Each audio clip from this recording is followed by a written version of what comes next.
Puji Tuhan, Shalom Bapak Ibu Saudara, selamat pagi, selamat hari Minggu, selamat berbakti kepada Tuhan. Kiranya kasih dan anugerah Tuhan turun atas kita sekalian. Puji Tuhan. Bulan Agustus adalah identik dengan semarak dari kemerdekaan ya. Begitu ya. Apakah wajah-wajah kita pagi hari ini juga menunjukkan hidup yang dimerdekakan dari dosa, dari perhambaan? Amin. Ya. Puji Tuhan.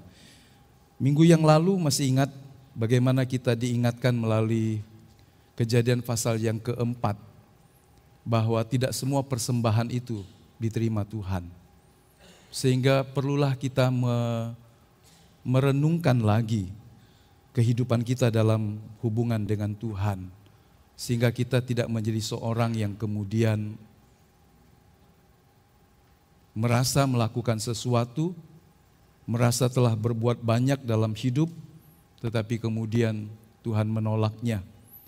Tentu saja ini gambaran yang sangat pahit. Dan pagi ini kita mau melihat dari sebuah garis yang cukup panjang. Kita akan merangkum pasal 4, pasal 5, dan pasal 6 dari kitab Kejadian. Apa yang kita bisa baca dari pasal yang keempat? Itu bicara tentang keturunan Kain. Dan kemudian pasal 5 banyak bicara tentang keturunan Set, seorang anak yang dilahirkan sebagai pengganti dari Habil yang telah dibunuh. Dan kemudian pasal yang ke-6 kita pernah membahasnya, khususnya tentang Nuh dan bahteranya. Dan merangkumnya ini membuat kita bisa melihat ada dua garis keturunan yang memiliki jalan hidup yang berbeda. Ini akan menjadi perenungan buat kita. Di dunia yang semakin gelap, bagaimana kita bisa hidup kudus dan setia kepada Tuhan. Kenapa penting? Karena tanpa kekudusan tidak seorang pun dapat melihat Tuhan. Dan jika kita yang telah dikuduskan oleh darah Yesus, oleh firman dan pekerjaan Roh Kudus dalam kita, tidak mau hidup dalam kekudusan, maka ketika kita tinggalkan dunia, tidak ada tempat buat Anda di dalam kerajaan sorga. Sungguh mengerikan kalau orang berpikir kekudusan adalah sebuah kehidupan agamawi legalistik yang hanya 2 jam di gereja atau dalam jam-jam ibadah. Tetapi Tuhan berkata, kuduslah kamu sebab aku kudus adanya. Jadi bagaimana kita bisa menjaga hidup yang sudah disucikan ini untuk tetap hidup kudus di hadapan Tuhan di tengah dunia yang semakin gelap. Pasal 4 sampai pasal 6 kita melihat sebuah drama sungguhan. Ini bukan drakor, bukan dracin, ya kan? Siapa penggemar drakor, dracin, nggak sudah ceritanya seperti zaman dulu telenovela ya. Saya pernah lihat di Surabaya di terminal, orang, "Pak, berhenti sebentar Pi, lihat Pi, ini episodenya kita lewat nih Pi," katanya. Jadi orang nonton TV biasa, kemudian di terminal itu dia lihat ada telenovela kesenangannya sedang memutar episode di mana dia tidak bisa melihat karena dia dalam perjalanan. Sebentar Pi, kita lihat dulu gimana nih, ya kan? Saking menggemarinya kisah-kisah yang sengaja diputar seperti itu. Tapi ini drama kehidupan yang sungguhan. Bicara tentang dua keturunan manusia, keturunan dari Kain dan Set. Ini juga memperlihatkan kepada kita dua jalan hidup, dua arah hidup. Orang yang hidup memberontak kepada Allah dan orang yang setia. Dan ini juga membuat Tuhan memberikan respon yang berbeda. Jadi ingatlah, Allah mengasihi semua orang. Tapi hubungan kita dengan Tuhan, sikap kita kepada Tuhan akan mengakibatkan respon Tuhan berbeda satu kepada yang lain. Kepada seseorang dia berkenan, kepada orang yang lain dia menolaknya. Dan Anda tidak bisa memaksa dan berkata, mengapa Tuhan menolak Kain? Apakah karena Allah kejam? Tidak. Kita sudah belajar kemarin bahwa sesuatu yang memang di hatinya tidak menghormati Tuhan.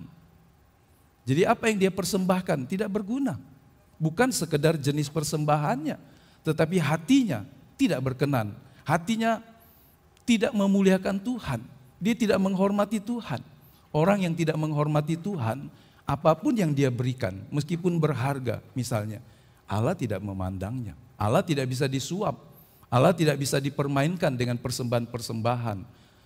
Juga semua kegiatan agamawi kita di gereja dan sehari-hari. Jadi tema ini sangat relevan. Seorang Agustinus menuliskan sebuah buku di City of God, bahwa seluruh sejarah umat manusia adalah sejarah dua kota. Satu kota manusia atau kota duniawi. Di dalamnya orang-orang mencintai dirinya, bahkan dengan mengabaikan Allah. Yang satu adalah kota surgawi, di mana orang mencintai Allah, bahkan demi mencintai Allah, dia rela mengabaikan dirinya sendiri. Pernahkah kita mendengar ketika Tuhan berkata, kalau engkau mau iring aku, pikul salib, sangkal diri. Menyangkal diri berarti mengabaikan diri. Menyangkal diri berarti menolak apa yang diri kita inginkan ketika keinginan kita beririsan, bertolakan dengan kehendak Allah. Jadi bukan mencintai diri.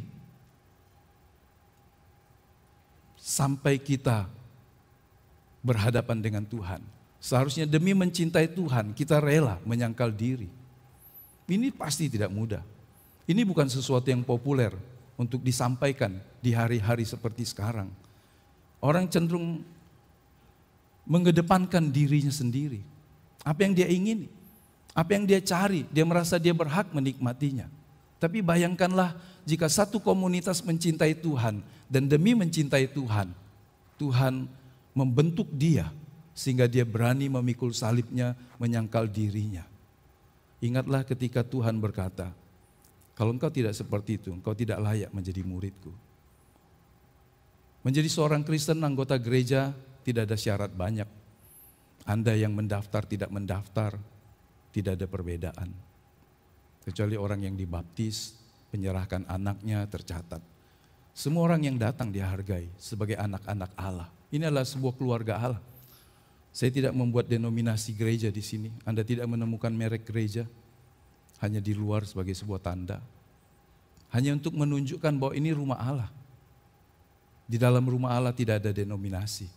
Di dalam rumah Allah tidak ada perbedaan. Kita ada di dalam sebuah keluarga. Tetapi untuk masuk dalam kerajaan sorga, untuk menjadi seorang murid Kristus yang layak dan berkenan, Tuhan punya syarat. Karenanya kita harus mengerti, menjadi seorang murid Kristus adalah seorang yang mau hidup meneladani Kristus. Bukan sekedar menjadi anggota dari sebuah gereja. Bukan sekedar menghadiri kebaktian-kebaktian. Kalau kita merangkumnya, pasal 4, pasal 5, pasal 6, kita melihat yang pertama tentang kondisi manusia. Di pasal yang keempat dipenuhi dengan orang yang iri hati. Ada pembunuhan, menghasilkan keturunan yang jahat. Kemudian bagaimana respon tindakan Allah? Allah memberikan peringatan, Allah menegur, dan ketika Kain tetap melawan Tuhan, setelah diperingatkan, Tuhan mengasingkan, membuang dia. Apakah ada tipologi Kristus, gambar Kristus di sini? Nubuatan Kristus ada. Habil seorang yang dipandang Tuhan benar.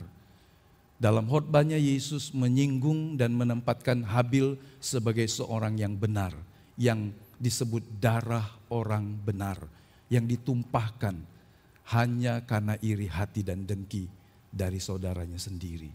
Jadi kita melihat pasal yang keempat kurang lebih seperti ini isinya. Dan kemudian pasal yang kelima kita melihat kondisi manusia, kematian sebagai sebuah kutuk. Tetapi masih ada sekelompok orang, remnan, sekelompok yang tersisa, yang setia kepada Tuhan. Kalau kita membaca pasal yang kelima, saya tadi pikir kalau saya mau bacain semua 3 pasal kan panjang betul ya. Nanti kita baca saja, pasti ada ayat. Karena ada orang terbiasa begini, Pak, khotbah nggak dimulai dengan membaca ayat, kayaknya kurang afdol, Pak. Begitu ya. Tapi kita sedang merangkum pasal ini. Kemudian apa tindakan Allah terhadap keturunan yang setia? Allah mengangkat Henok. Dan darinya kemudian muncul garis mesianik yang akan melahirkan Kristus sebagai penggenapan janji Kejadian pasal 3. ayat yang ke-15, 16 dan seterusnya. Apakah ada tipologi Kristus dalam pasal yang kelima? Khususnya Henok ada. Gambaran dari Kristus yang naik ke sorga. Henok adalah satu dari 2 manusia di dunia yang tidak mengalami kematian. Jadi dia naik ke sorga dalam keadaan sebagai manusia yang hidup. Sesuatu yang hanya ada dalam hidup Henok dan kemudian Elia. Kesaksian Tuhan sebelum Henok naik ke sorga adalah Henok seorang yang hidup bergaul dengan Tuhan. Berapa lama dia bergaul Tuhan? 300 tahun. Umurnya 65 sampai 365 tahun. 300 tahun hidupnya diisi dengan hidup menyenangkan hati Tuhan. Kadang-kadang kita berpikir kalau saya percaya kepada Tuhan sejak masa muda, sayang ya. Saya menyerahkan diri waktu umur 17-18 tahun, mulai dari 17, kemudian ketika orang berkata sayang ya jadi hamba Tuhan, masih muda, apakah putus cinta? Ya kan? Jadi ketika seorang menyerahkan hidupnya dari kehidupan yang paling awal yang dia bisa, seringkali orang memandangnya sebagai sebuah pilihan yang sangat disayangkan. Orang akan berkata, mengapa tidak puaskan dulu hidup di dunia dan kemudian di sisa-sisa umur hidupmu kau serahkan hidupmu kepada Tuhan. Tetapi itu bukanlah pilihan yang baik. Henok naik diangkat Tuhan. Kemudian pasal yang ke-6 kita melihat bagaimana kondisi manusia. Wah, kejahatan manusia total memenuhi seluruh dunia. Di situ sangat disebutkan pencampuran dari orang kudus dan orang fasik. Dalam istilahnya anak-anak Allah dan anak-anak manusia. Kemudian kita melihat disitulah terjadi penghakiman dengan air bah. Ada penghukuman dan kemudian Tuhan memberikan kasih karunia kepada Nuh. Selalu Tuhan berjalan begitu. Ketika dia menghukum, dia memberikan kasih karunia. Kemudian sampai hari ini kita masih melihat tanda pelangi. Yang sayangnya disalahgunakan oleh kaum LGBT sebagai lambang. Ya kan? Jadi sekarang saya mikir-mikir kalau tulis atau kasih warna pelangi. Warna pelangi itu dipakai oleh kaum LGBT untuk tanda kepada sesamanya. Saudara lihat dunia, dosa, kegelapan selalu begitu. Mengambil yang kudus, yang bernilai dan kemudian memalsukannya. Ya kan? Tapi jangan takut. Maksudnya untuk percaya bahwa pelangi adalah sebuah tanda ketika Tuhan berkata, aku tidak akan menghukum dunia lagi dengan air bah. Itulah kasih karunia dan menyelamatkan 8 orang saja dari semua manusia yang hidup di dalamnya. Kemudian kita lihat lagi tipologi Kristus adalah Nuh dengan bahteranya, lambang dari keselamatan di dalam Kristus. Kita pernah membahas ini agak panjang lebar di waktu-waktu yang lalu. Nah itulah kira-kira yang kita mau lihat. Ini seperti kalau Anda makan pagi, full breakfast. Ya. Ada orang sarapan pagi bubur aja cukup gitu ya. Singkong dan mungkin kopi cukup begitu ya sarapan. Kalau full breakfast, kalau Anda pergi dan sudah bayar atau dibayarin orang, gak mau ambil semua menunya, sayang kan? Siapa yang kalau diajak sarapan full breakfast di hotel bintang, kemudian ya aku cuma biasa makan nasi goreng aja. Kemudian ada nasi goreng, selesailah dengan 1 telur ceplok. Padahal di situ masih banyak menu. Anda bisa cicip dan cobai karena itu sudah tersedia. Pagi ini seperti full breakfast, 3 pasal kita gabung. Ya, saudara perlu konsentrasi. Tapi hanya 3 poin saja. Yang pertama kita melihat keturunan Kain. Keturunan yang menjalani kehidupan dalam pemberontakan. Menjalankan dan membangun sebuah budaya tanpa melibatkan Allah. Jadi kalau kita bilang ini sebuah relevan, tema yang relevan, seperti ini maksudnya. Seperti ini orang-orang yang hidup di zaman Kain, gambarnya gak persis lah. Ini mungkin menara Babil. Nah Kain membangun peradaban tanpa Allah. Dia membangun warisan, memberikan warisan duniawi dan kekerasan. Kalau kita membaca pasal yang keempat, mari kita baca. Dari tadi belum baca ayat Ada orang berkata kok nggak baca-baca ayat mungkin. Saya akan membaca buat kita pasal 4 ayat 17 dengan sedikit cepat sampai ayat yang ke-24. Kain bersetubuh dengan istrinya dan mengandunglah perempuan itu lalu melahirkan Henok. Kemudian Kain mendirikan suatu kota dan dinamainya kota itu Henok menurut nama anaknya. Bagi Henok lahirlah Irad dan Irad itu memperanakkan Mehujael.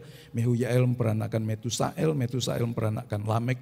Lamek mengambil istri 2 orang, yang satu namanya Ada, yang lain Zila.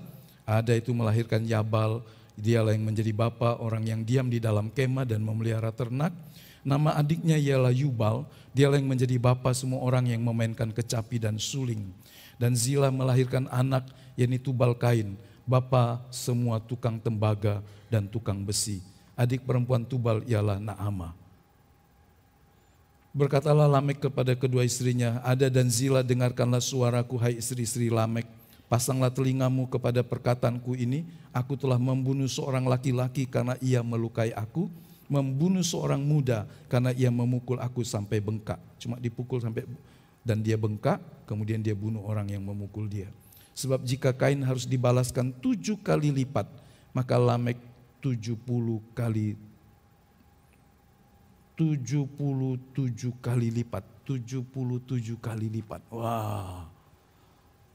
Apakah Anda bisa membaca sebuah ungkapan arogan, kesombongan, bukan untuk sesuatu yang baik, tapi justru untuk sesuatu yang jahat.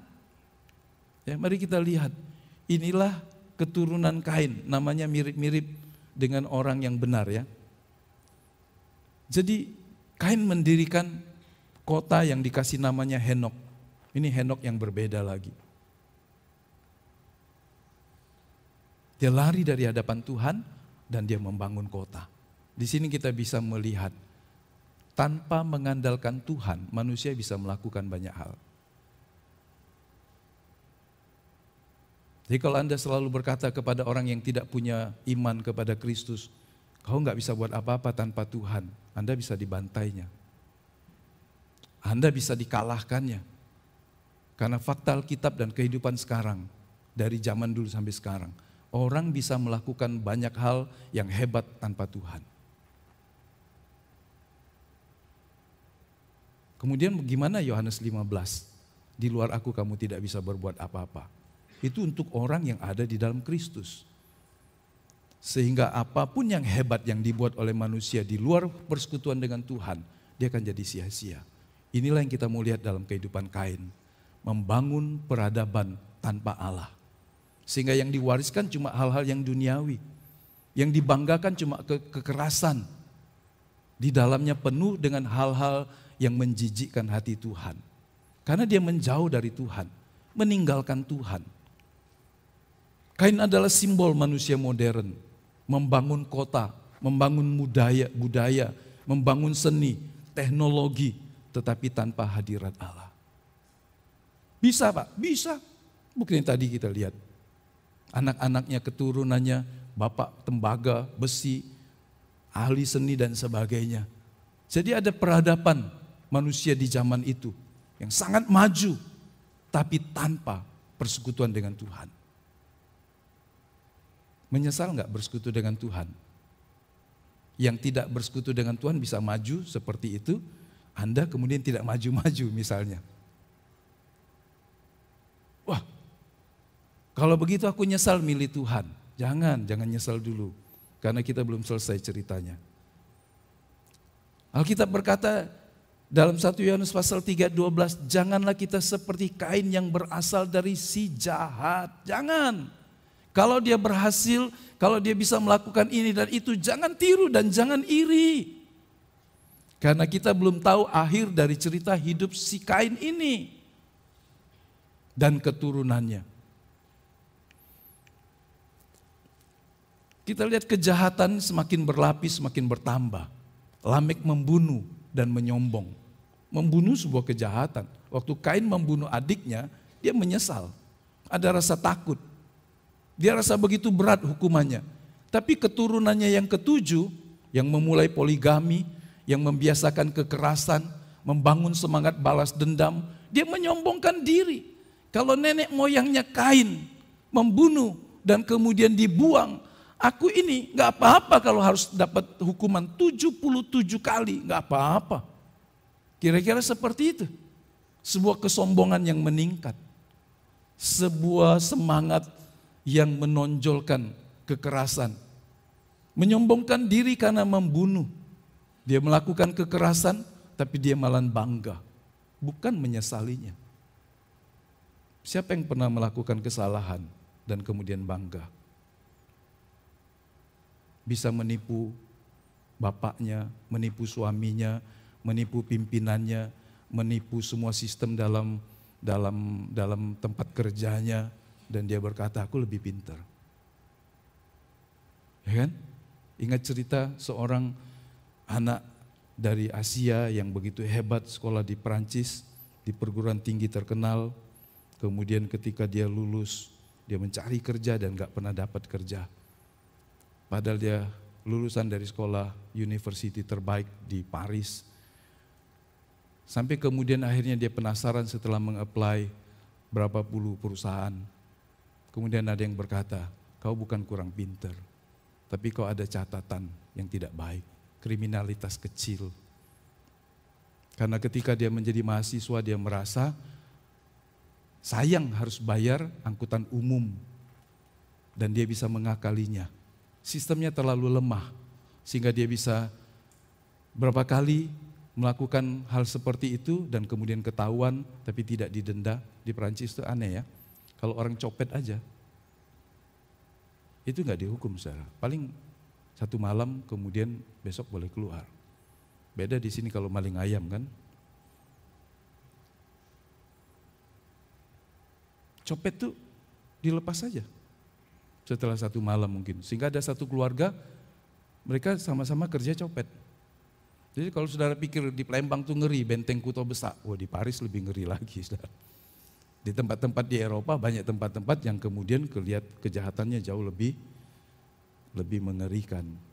Karena kalau Anda orang Asia, biasa pamer semua gitu ya. Jamnya, sepatunya, bajunya, kacamatanya, kan tahu sekali, mudah sekali karena kan. Jadi seringkali jadi sasaran empuk. Jadi ini sebuah sikap yang tidak perlu kita tiru. Sesudah melakukan kekerasan, bukan menyesalinya. Inilah ekspresi dari sikap sombong, arogansi, dan gambaran dari kerusakan moral. Jadi kalau orang buat salah, justru bangga, ini ada yang salah dalam hidupnya. Sebagai anak Allah, kita kalau salah pasti merenung dan menyesali. Betul ya? Betul kan? Jangan bangga. Jangan kemudian declare, oh kalau Kain dihukum, biar aku 77 gak apa-apa. Ya, rasa lebih hebat setelah buat segitu. Apa kata Bruce Waltke? Ada 12 nama dalam silsilah keturunan Kain dan tidak satu pun menyebut nama Allah. Ini sedih saudara. Lihat silsilahnya dari Kain, Henok, dia mendirikan kota, anaknya Irad, Mehuyael, Metusael, Lamek, Ada, Yabal, Yubal, Zila, Tubal Kain, Naama, 12 nama ini. Gak ada mereka yang menyebut Tuhan. Mereka gak membangun hubungan dengan Tuhan. Mereka meninggalkan Tuhan sama sekali. Kemudian apa Tuhan juga melakukannya? Ya, Tuhan membuang mereka. Tuhan menolak mereka. Jangan main-main dengan Tuhan. Kalau orang memilih untuk beroposisi dengan Tuhan, sampai pada tingkat tertentu, tidak ada kasih karunia buat dia. Kita membaca pasal 3, pasal 4 dari surat Ibrani, gambaran dari orang Israel. Tuhan menewaskan umat yang dipanggilnya keluar dari Mesir. Kenapa Tuhan tidak berbelas kasihan? Tuhan berbelas kasihan berkelimpahan. Tetapi mereka mempermainkan dan menolaknya. 12 keturunan ini tidak ada yang dekat dengan Tuhan. Tidak ada yang memanggil Tuhan. Mereka hidup menjauh dari Tuhan. Kalau mereka berhasil, apa artinya? Gak ada guna. Ingatlah Mazmur pasal 1 ayat 1 sampai 6. Jalan orang fasik itu menuju kebinasaan. Kenapa kita harus iri ketika ada orang fasik berjalan dan di dalamnya ada seperti kemuliaan dunia, ada keberhasilan, ada jalur cepat karir, ada jalur cepat jadi kaya, jadi berhasil dan seterusnya. Jangan iri. Karena Alkitab berkata jalan orang fasik menuju kebinasaan. Yang setuju katakan amin. Maksudnya setuju untuk tidak melewatinya. Bukan setuju untuk berjalan dengan orang fasik. Kain itu mendirikan nama kota, Henok. Arti nama kota itu bagus, pengabdian, dedication mungkin ya. Namun ironi, cuma namanya saja, tapi tidak ada penyembahan kepada Allah. Kasih namamu anakmu bagus-bagus. Kalau kau tidak jadi teladan dan didik, maka tidak ada gunanya. Satu kota yang berarti harusnya mengabdi kepada Tuhan, menyembah kepada Tuhan. Prakteknya tidak ada sama sekali penyembahan kepada Tuhan. Ironi, kekerasan meningkat ketika manusia menjauh dari penyembahan yang sejati. Mereka menyembah bukan Tuhan, menyembah diri sendiri. Menyembah kesukaan, keberhasilan, keinginan daging. Ini penyembahan mereka. Mereka juga penyembah, tapi bukan penyembahan yang sejati. Penyembahan yang sejati ditujukan kepada Allah yang berkuasa membentuk hidup mereka. Tapi mereka menyembah sesuatu yang mereka tuhankan. Kesukaan, kesenangan diri. Ketika orang meninggalkan penyembahan yang sejati, maka hidupnya berisi benih-benih kekerasan. Nama-nama keturunan Kain selanjutnya tidak pernah ditulis lagi dalam sejarah Alkitab. Emang ini bukan persoalan kecil. Kalau nama saudara nggak tertulis di dalam sebuah silsilah keluarga, pasti sedih. Kenapa nggak ada nama saya? Ya kan?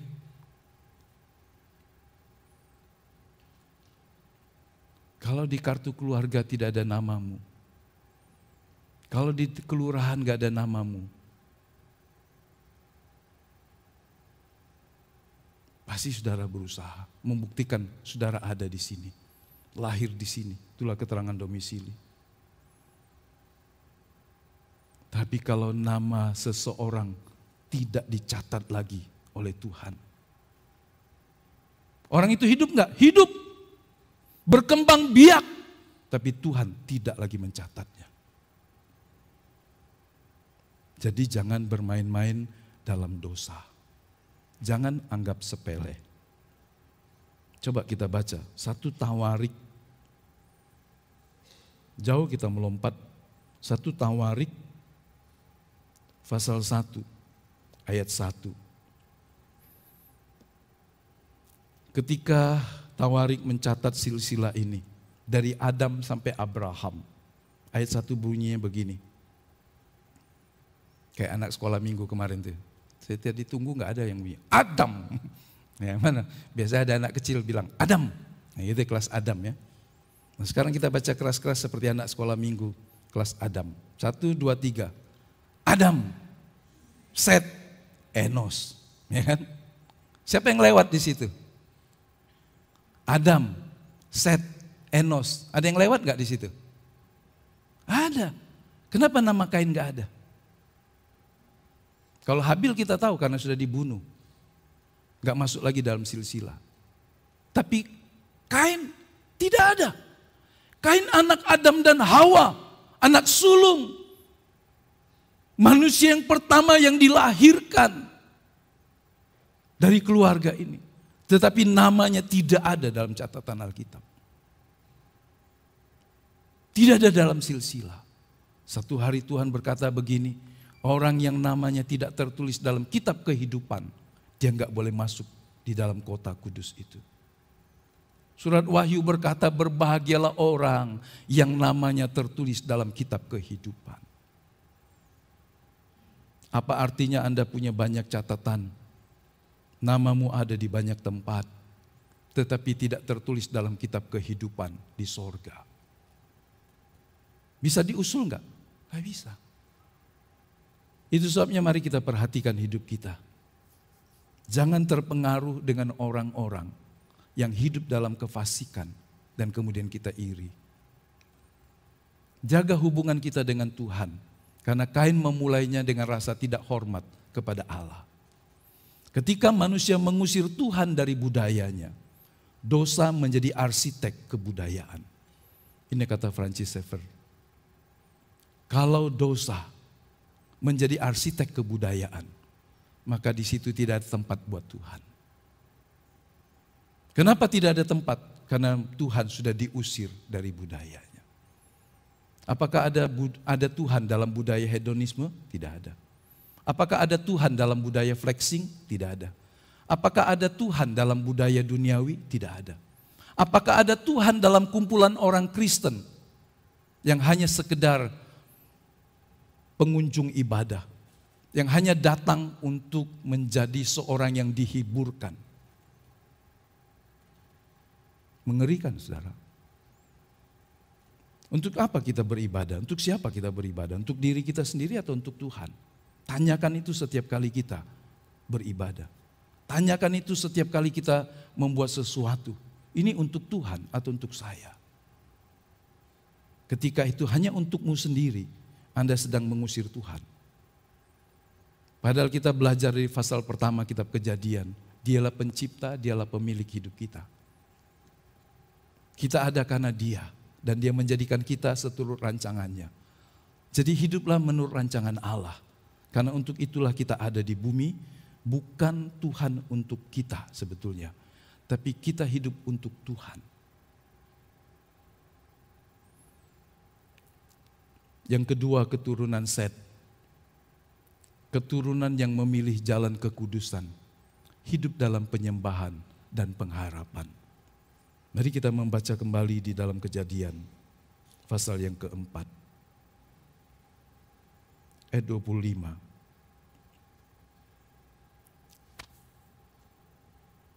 Adam bersetubuh pula dengan istrinya, lalu perempuan itu melahirkan seorang anak laki-laki dan menamainya Set, sebab katanya, Allah telah mengaruniakan kepadaku anak yang lain sebagai ganti Habel, sebab Kain telah membunuhnya. Lahirlah seorang anak laki-laki bagi Set juga, dan anak itu dinamai Enos. Waktu itulah orang mulai memanggil nama Tuhan. Generasi baru muncul, generasi yang mau memilih jalan hidup yang berbeda. Lahirnya Set, kata ibunya, sebagai pengganti. Allah memberikan kepadaku anak lain sebagai ganti Habil, orang benar yang telah mati karena dibunuh kakaknya. Ayat 26 tadi kita baca, pada waktu itulah orang mulai memanggil nama Tuhan, Kara Basem Yahweh, menunjuk kepada sebuah kebangkitan ibadah sejati. Munculnya komunitas penyembah Allah, Sang Pencipta. Sesuatu yang baru muncul di tengah jalan hidup, garis keturunan yang memberontak, yang melawan Tuhan.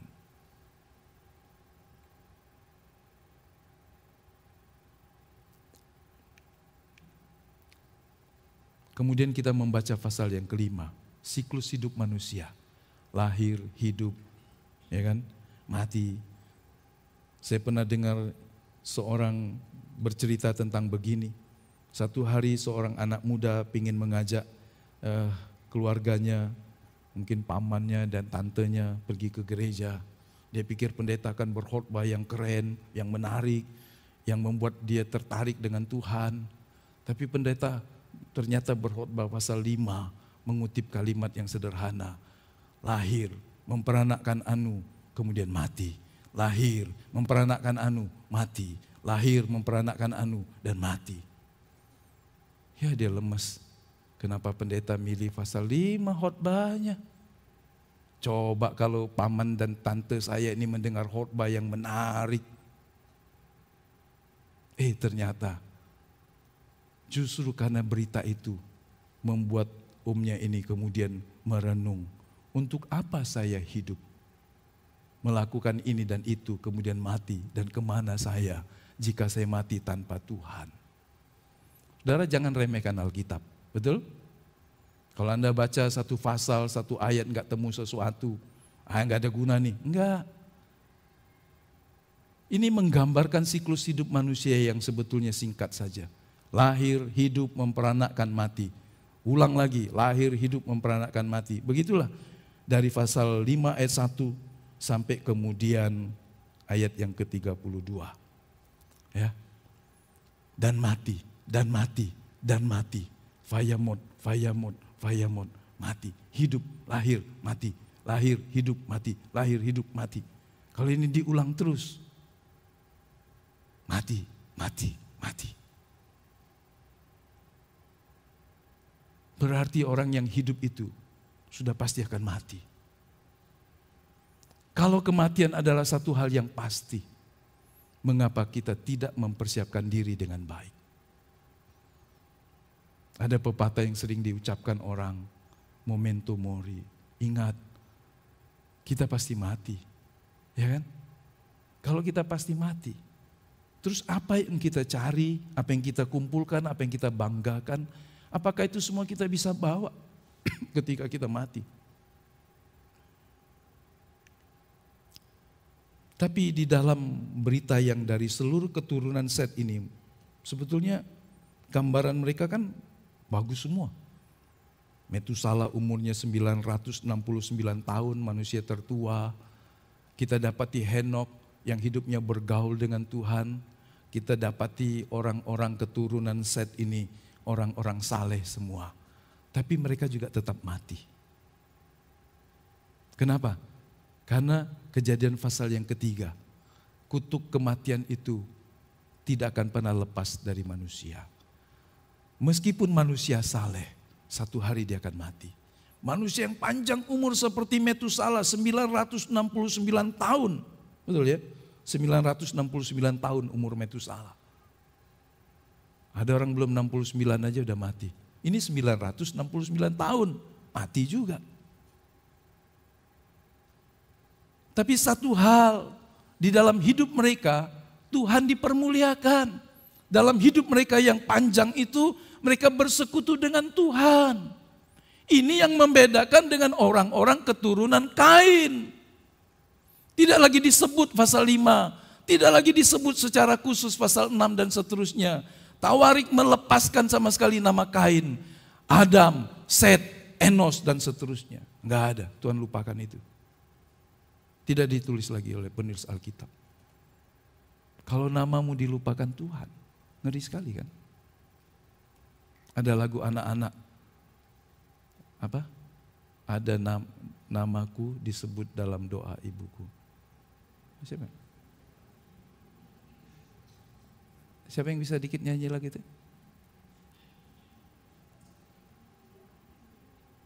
Betul ya? Ada nama yang disebut oleh ibunya ketika ibunya berdoa. Kalau anaknya 2, anaknya 5, anaknya 10, ibu akan berdoa 10 anaknya. Walaupun terbalik-balik umurnya. Yang duluan apa semua, yang mana dia ingat. Tambah tua dia tambah lupa lagi urutannya, mana sulung, mana bungsu. Selama masih hidup pasti seorang ibu akan mendoakan anak-anaknya. Tapi kalau Tuhan sampai melupakan seseorang, saudara bisa bayangkan. Tidak demikian dengan Henok. Dia hidup bergaul dengan Tuhan. Henok tidak menyesuaikan dirinya dengan dunia karena ia berjalan dengan Tuhan. Dia satu frekuensi dengan Tuhan. Saudara nggak mudah, saudara. Tadi di depan pendahuluannya, dalam dunia yang gelap, bisa nggak kita hidup kudus, hidup bersama Tuhan? Nggak mudah. Tapi Henok membuktikannya dalam tubuh seorang manusia biasa seperti Henok. Ini bukan tubuh kebangkitan, ini bukan tubuh manusia baru di dalam perjanjian baru. Ini orang perjanjian lama. Ini orang yang tidak memiliki Roh Kudus yang tinggal secara permanen sebagai parakletos alos dalam dirinya, penghibur penolong. Ini orang perjanjian lama. Tapi bisa hidup berjalan bersama Tuhan 300 tahun. sampai Tuhan angkat dia. Karena dia tidak mau menyesuaikan dirinya dengan dunia. Dia mau menjadikan satu frekuensi dengan Tuhan. Dan Tuhan berkenan dan mengangkatnya. Kita tidak harus diangkat Tuhan, karena kalau saudara diangkat Tuhan repot nanti. Ya kan? Hidup satu frekuensi dengan Tuhan di hari ini, kalau belum waktunya Tuhan gak angkat lah. Gimana nanti kalau Pak Raymond diangkat Tuhan? Kantor bingung. Hendy diangkat Tuhan, Atet diangkat Tuhan, Koatian diangkat Tuhan. Misalnya gitu kan, semua orang Kristen sini diangkat Tuhan. Di rumah, tadi pergi ke gereja kok gak balik-balik lagi ya? Enggak ya, belum waktunya ya. Belum waktunya kan? Saudara pengen pulang kan ke rumah, ada istri, ada anak, ya kan, ada pegawai, ada semua. Kalau pergi ke gereja pulang, lah nggak ada lagi pulang, tinggal jasnya, tinggal sepatunya, bajunya. Karena untuk pengangkatan kita nggak perlu pakai begitu kan? Tapi yang Anda nggak perlu juga latihan ngangkat. Dulu di Balikpapan tahun 80-an itu ada orang latihan pengangkatan, rapture, Tuhan mau datang, kita latihan dulu. Supaya ketika Tuhan angkat kita lebih enteng. Nggak perlu begitu. Ya kan? Kalau Tuhan mau angkat, angkat saja. Tetapi masalahnya bukan itu. Masalahnya apakah kita hidup berjalan bersama Tuhan sampai Tuhan memanggil kita.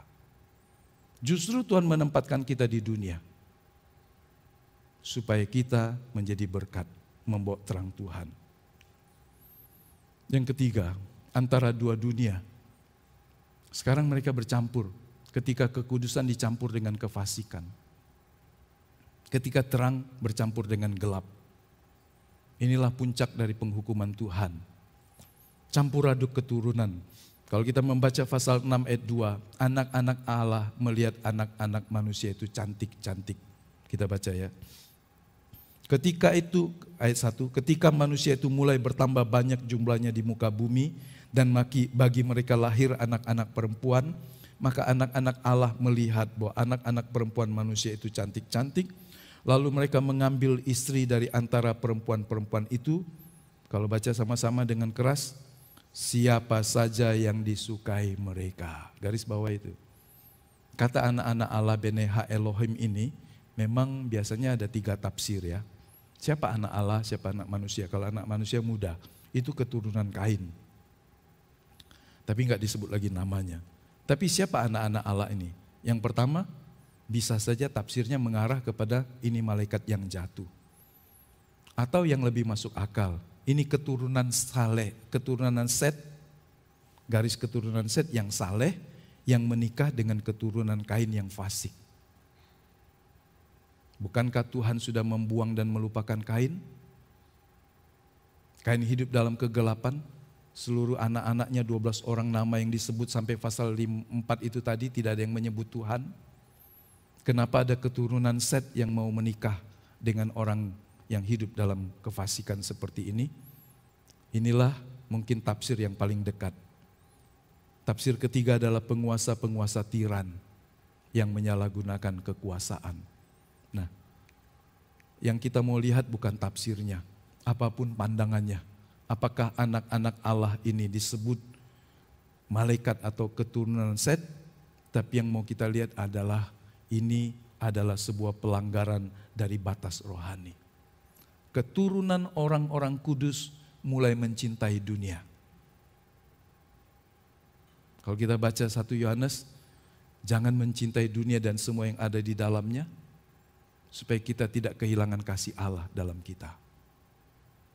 Mudah gak berkhotbah seperti itu saudara? Pasti gak mudah.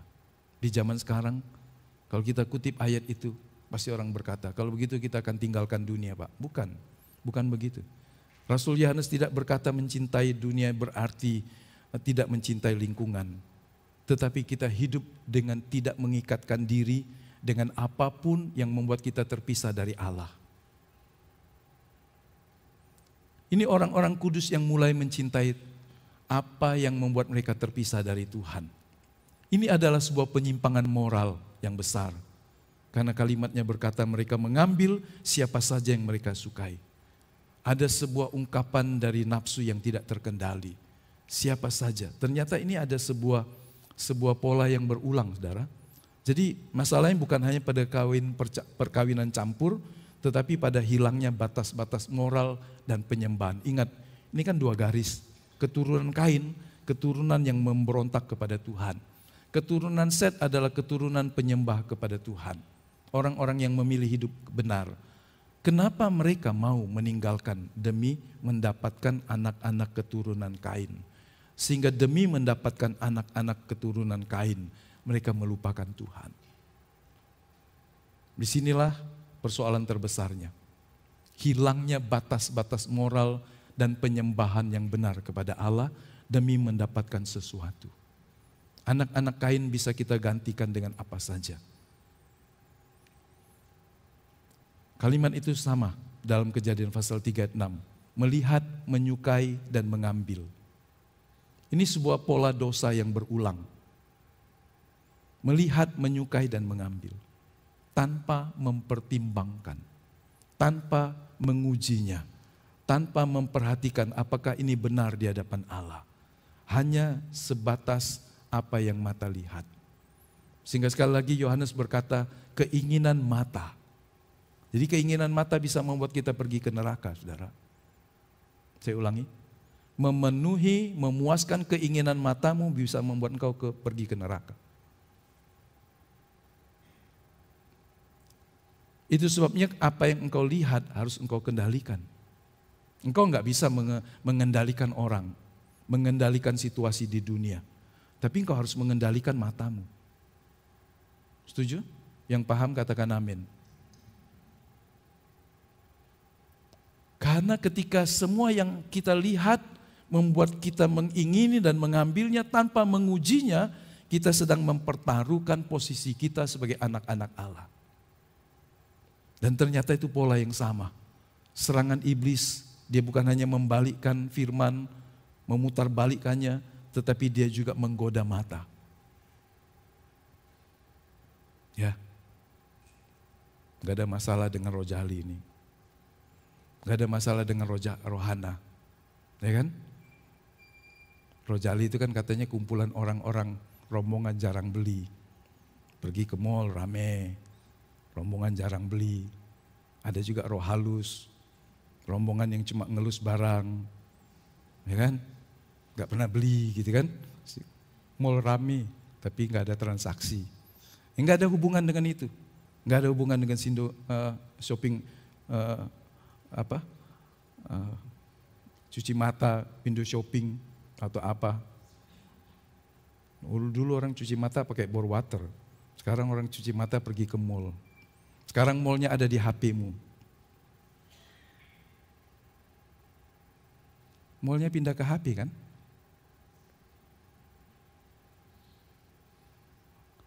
Kayaknya nggak pernah semua pergi lihat. Ya kan? Apakah kemudian kita berkata, aku nggak mau lihat HP lagi, aku nggak mau pergi ke mall, aku nggak mau pergi ke taman kota, aku nggak mau pergi kemana-mana? Enggak, bukan itu maksudnya. Tapi hatimu harus terjaga untuk tetap mencintai Tuhan lebih dari semua. Jadi reaksi Allah adalah penghakiman dan kasih karunia. Tuhan kemudian berkata dalam ayat 3, Rohku tidak akan tinggal di dalam manusia untuk selamanya. Kemudian ayat 8 kita membaca, Nuh mendapat kasih karunia di mata Tuhan. Nuh ini muncul sebagai bagian dari kelompok yang tersisa, yang diselamatkan. Dari begitu banyak orang, cuma Nuh, istrinya, anak-anaknya, dan menantunya. 8 orang saja. Tuhan itu nggak melihat jumlah, saudara, kalau menyelamatkan orang. Kalau seisi dunia nggak mau percaya, emang Tuhan pusing. Ya kan? Dari seisi dunia cuma ada Nuh yang merespon. Dari semua orang yang hidup hanya Nuh yang merespon. Dan Tuhan berkenan kepada Nuh. Nuh bisa mengajari istrinya. Nuh bisa mengajari anak-anaknya. Dan mengajari menantunya. Sehingga cuma 8 orang. Hati Tuhan luka pasti. Hati Tuhan kecewa pasti. Kenapa cuma 8 orang yang mau mendengar dan menerima keselamatan? Di mana yang lain? Apakah semuanya anak-anak Kain? Enggak. Yang lain juga ada keturunan Set. Ya kan, ini enggak semua keturunan Kain. Yang mati kena air bah itu enggak semua keturunan Kain. Tetapi juga keturunan Set. Orang-orang yang tadinya nenek moyangnya penyembah kepada Allah. Tetapi karena sesuatu hal dalam hidup, mereka melupakan Tuhan. Sehingga hanya satu keluarga.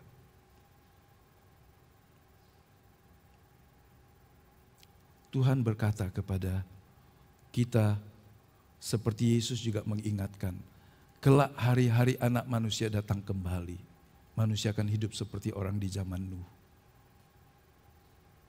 Jadi kalau Anda tetap setia mengasihi Tuhan, puji Tuhan. Pak, kami cuma satu keluarga. Enggak apa-apa. Kalau bisa ajak keluargamu yang lain untuk mengenal Tuhan. Tapi kalau mereka enggak mau, enggak apa-apa juga. Karena kita enggak bisa paksa orang, betul? Kita berdoa, mungkin kita kunjungi, besuk, kita tangisi jiwanya, kita ajak dia dekat Tuhan. Tapi kalau dia memilih dunia, saudara mau bilang apa? Hanya 8 orang, 8 jiwa. Kasih angkat tanganmu Bapak Ibu. 8. Dari seluruh dunia cuma 8 orang.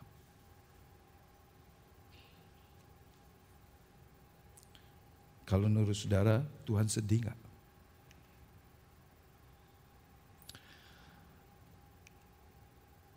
Jadi kita lihat bahwa ketika dosa bertambah, kasih karunia masih lebih limpah. Tetapi hanya bagi mereka yang berjalan dalam ketaatan seperti Nuh. Setiap orang akan memilih jalan hidupnya masing-masing. Tuhan membuka jalan, Tuhan menuntun, mengarahkan. Tapi kalau orang memilih jalan hidup yang berlawanan dengan Tuhan, kita tidak bisa buat apa-apa. Hanya berdoa mengingatkannya. Selama masih ada hari, makanya Petrus berkata begini, Tuhan panjang sabar, memberi kesempatan supaya kita bertobat. Ya. Hari-hari ini dunia sedang berjalan mengikuti jalan Kain. Jalan pemberontakan kepada Tuhan. Pemberontakan terhadap hukum aturan. Manusia pengen bebas. Ya kan? Gak mau diatur. Terserahlah aku mau hidup seperti aku mau. Kita sedang melihat orang yang memegahkan kemegahan duniawi tanpa Allah. Ingatlah kota duniawi. Di dalamnya tidak ada Allah. Kita sedang melihat orang-orang memperagakan kehidupan yang bercampur baur dengan dosa. Ke gereja iya, tetapi hidup dalam dosa juga jalan. Melayani Tuhan di gereja iya, tetapi melayani dosa juga iya. Saudara, kita harus berjaga-jaga. Supaya hati kita tidak syarat dengan semua hal yang membuat kita jauh dari Tuhan. Apa yang dikatakan Tuhan kepada umat Israel, mengutip Yesaya, bangsa ini memuliakan aku dengan bibir lidahnya, tapi hatinya jauh daripadaku. Kadang kita senang dan bangga lihat kebaktian rame.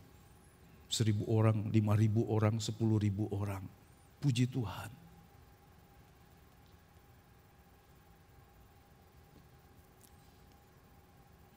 Tetapi bukan berarti orang yang kelompoknya lebih sedikit, 10 orang, 2 orang, 5 orang, berarti Tuhan tidak ada di sana.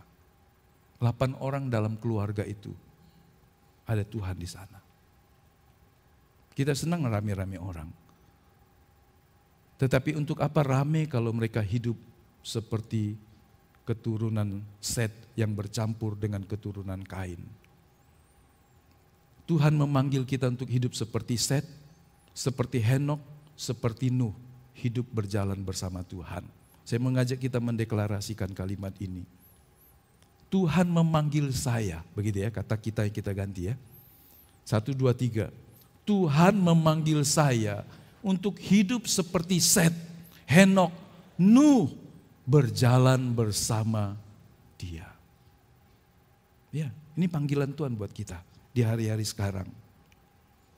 Renungkanlah dan jawablah. Apakah kita akan membangun hidup seperti Kain? Hidup sukses tanpa hadirat Tuhan? Meninggalkan Tuhan? Apakah keluarga kita seperti keturunan Set? Dikenal karena iman, karena kasih, taat, dan setia dalam kebenaran. Atau orang mengenal kita sebagai keturunan dan keluarga dari orang yang meninggalkan Tuhan dan tidak mau kembali. Karena orang bisa meninggalkan Tuhan dan bisa kembali. Karena waktunya kita tidak tahu. Sampai menit terakhir, kita nggak boleh menghakimi orang. Ada orang terhilang seumur hidupnya, di last minute dia percaya kepada Tuhan. Jadi jangan tutup pintu belakang. Amin. Kalau Anda membimbing orang, kalau Anda berdoa buat orang, jangan pernah tutup pintu belakang. Karena kadang orang kembali malu-malu lewat pintu belakang. Itu gambaran dari hatimu harus tetap terbuka. Ada orang-orang yang akan bertobat di last minute. Nikodemus itu datang menghampiri Tuhan. Apa siang hari? Enggak, malam hari. Ketika enggak banyak orang. Siapa Nikodemus? Ini pemimpin agama. Satu dari 62 pemimpin di Israel. Mayoritas pemimpin itu orang Saduki menolak Yesus. Tapi ini orang Farisi yang saleh, yang mau sungguh-sungguh belajar firman, dia datang kepada Yesus. Tapi malu kalau siang hari, dia datang malam hari. Selalu ada orang yang mencintai Tuhan dengan diam-diam. Apakah kita masih mendengar peringatan Allah sebelum pintu bahtera tertutup? Kalau sampai kita enggak dengar lagi, betapa mengerikannya. Kenapa kita enggak bisa mendengar suara Tuhan? Karena suara dunia terlalu dominan dalam hidup kita. Kuping kita terlalu penuh dengan semua yang dari dunia. Pikiran kita penuh dengan yang dari dunia. Hati kita penuh dengan dari dunia. Sehingga tidak ada tempat buat Allah. 120 tahun Nuh berkhotbah. Tidak ada yang merespon.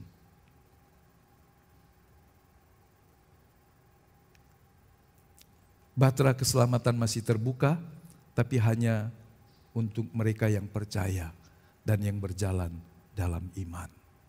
Sampai hari ini, sampai menit terakhir dalam hidup seseorang, bahtera Allah masih terbuka. Teruslah berdoa, teruslah bersaksi, sebab bahtera itu masih terbuka sampai hari ini. Amin. Jangan hakimi orang, jangan usir dan tolak orang untuk datang kepada Tuhan, karena dia tidak setia, karena dia sering tinggalkan Tuhan, tetapi tetap berdoa buat dia seumur hidupnya. Kalau nanti dia sudah mati dan tidak bisa lagi diapa-apain, baru selesai Anda mendoakannya. Jadi kalau di hatimu Tuhan taruh orang, pasanganmu, orang tuamu, iparmu, saudaramu, menantumu, kawanmu, tetanggamu, kawan SMP-mu, SMA-mu, kawan kuliahmu dan seterusnya. Dan kau berdoa buat mereka dan kau belum melihat hasilnya. Teruslah berdoa. Kapan berhenti? Ketika dia mati. Karena ketika orang itu mati nggak ada kesempatan lagi. Nggak usah lagi didoakan. Ya kan? Sudah mati. Orang mati nggak akan pernah bisa dapat kesempatan kedua. Mari kita mempersiapkan hati kita akan minum perjamuan kudus dan makan roti